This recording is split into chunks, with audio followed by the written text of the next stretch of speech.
5 बार तोड़ेंगे तो क्या लिखेंगे, AM greater than equal to GM से करेंगे। तो A को 5 बार तोड़ो तो A/5, 5 है ना A, हाँ A/5 plus A/5 plus A/5 plus A/5 plus A/5, 1 2 3 4 5 होगा ये A। इसको सॉल्व करो A आएगा, लेकिन लिखा है ऐसे। अब इसमें क्या B³ चाहिए, मतलब B को 3 बार में तोड़ो, मतलब B/3 प्लस B/3। अब है C², तो C को 2 बार में तोड़ो तो C/2 प्लस C/2 आ गया। अब है D, क्या है D, तो D सिंगल है तो सिंगल लिखो, और अपॉन में लिखो 1 2 3 4 5 6 7 8 9 10 11 ग्रेटर देन इक्वल टू, इन सबका मल्टीप्लाई कराओ तो 1 की पावर 5 और नीचे भाई 1 पावर 5 नीचे 5 की पावर 5 आएगा, इंटू B की पावर में 3 और 3 की पावर में 3 आएगा, इंटू C की पावर में 2 और 2 की पावर में 2 आएगा, इंटू D इसकी पावर में आएगा 1/11, क्योंकि 11 टर्म्स है ना।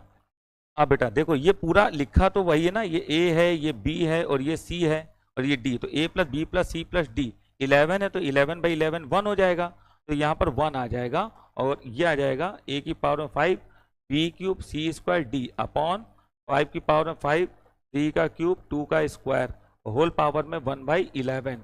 ये इधर आएगा तो 1 की पावर कुछ भी करो 1 ही रहेगा, तो ये आएगा 1 power 5 B³ C² D upon 5 की पावर 5 3 का क्यूब 2 का स्क्वायर, इसकी साइड छोटा साइन है और 1 की साइड बड़ा साइन है।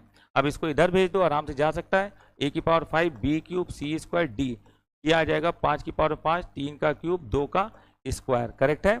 तो ये जो वैल्यू आई है, कह रहा ना अधिकतम मान क्या होगा, अधिकतम मान का मतलब है इसका मान या तो इसके बराबर होगा या तो इससे छोटा होगा, मतलब ये मैक्सिमम वैल्यू, ये क्या है बेटा, मैक्सिमम वैल्यू। तो इस मैक्सिमम वैल्यू का ये वैल्यू दिया है तो बीटा पूछ रहा है क्या होगा, ठीक है कोई दिक्कत नहीं, हम 3750 को जरा एक बार फैक्टर करेंगे, तो 3750 का फैक्टर करेंगे तो कितना आएगा, 2 का नम 2 आएगा, 2 8 16 आएगा, 2 7 14, 2 5 10 आएगा, ठीक है। अब 3 से काटो, 3 18 3 9 6 3 5 15 55 25 5 125 5 625, मतलब कि 5 की पावर 4 रहेगा, इंटू 3 रहेगा, इंटू 2 रहेगा, ठीक है।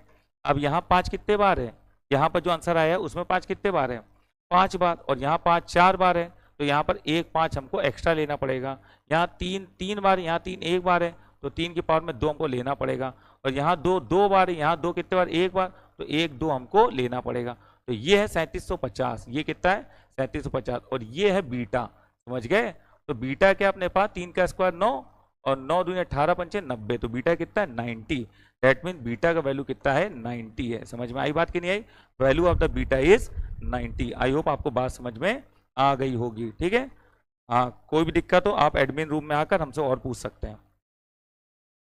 ये आखिरी क्वेश्चन है आपका, इसमें क्या लिखा हुआ है कि अच्छा 2024 बार दिया गया है, ठीक है, देन रिमाइंडर पूछ रहा है, क्लियर, ठीक है।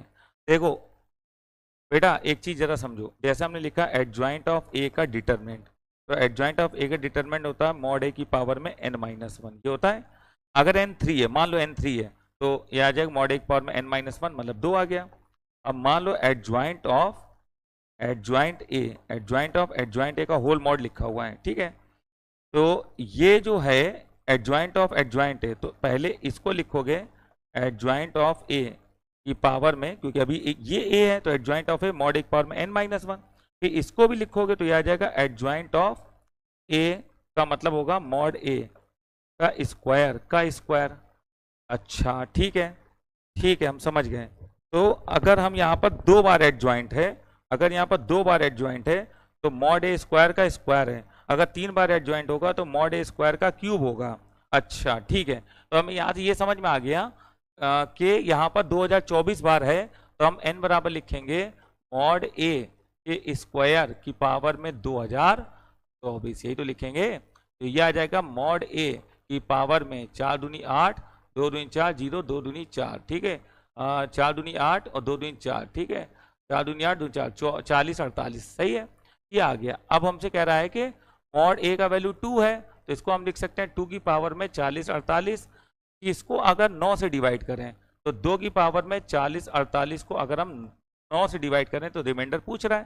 बहुत छोटा सा कॉन्सेप्ट होता है, आप 2 को 9 के करीब लेके आओ तो 2 का क्यूब 8 होता है, 8 करीब आ गया। अगर यहाँ 3 लेके आए हो तो जरा इसमें 3 का डिवाइड करो। तो जब इसमें 3 का डिवाइड करेंगे तो कितना आएगा 40, 48 में 3 एक नम 3, 4 से 3 घटाओगे 1 0, या 3 त्रिका 9, 10 से 3 त्रिका 9, 10 से 9 घटाओगे 1 उतारा 4, 3 चौक 12 आ गया, 3 चौक 12, 4 से 2 घटाओगे 2 उतारा 8 और 3 9 27 आ गया, मतलब कि एक रिमाइंडर आया।